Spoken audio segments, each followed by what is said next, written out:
Hello once again. I'm glad you could join me. It's a miserable morning here. The spell of good weather has come to an end and the rain has arrived. No bad thing, for the garden needs it. And I think the farmers will be happy too. The rain has made me think of a story a friend told me. He had got a new golf umbrella, which always seems to me to be a contradiction in terms. Everybody knows it never rains on a golf course. Anyway, my friend had bought this big, brightly coloured golf umbrella, but as soon as he got it, the weather turned warm, sunny, and most of all, dry.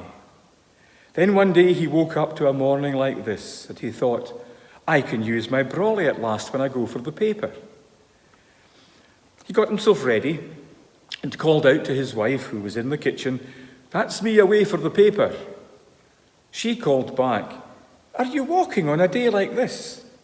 And he replied, "It's okay, I'm taking my new umbrella." And off he went.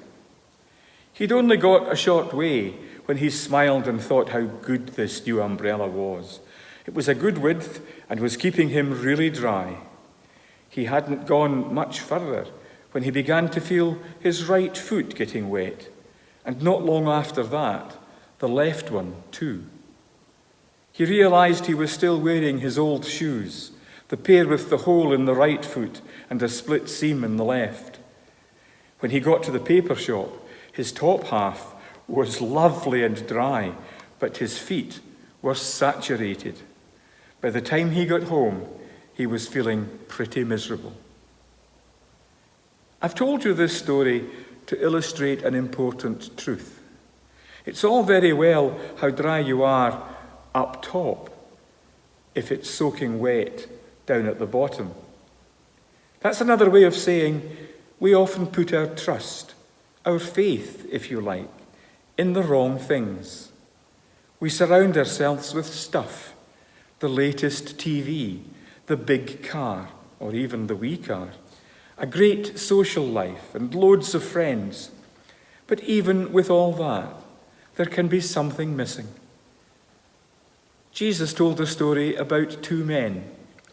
One built his house on a rock, and while it took a lot of work and effort, it was a good house, safe and strong. The other man built his house on sand, easier, less work, and it was still a house, 4 walls and a roof.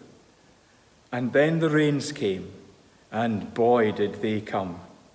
It began to wash away the sand, and before long the house built on it came tumbling down. The house on the rock, on the other hand, stood strong and safe. When Jesus told that story, he wasn't really talking about houses, but about our lives. He was asking, what are the foundations of your life? If your life is built on stuff, on having stuff and all the other things this world values, it's like the house built on sand. It will eventually fall. If your life is founded on faith in Jesus and lived the way he shows us how to live, then you have a life that will stand against anything. Now, I wonder if the rain has gone off yet. God bless you.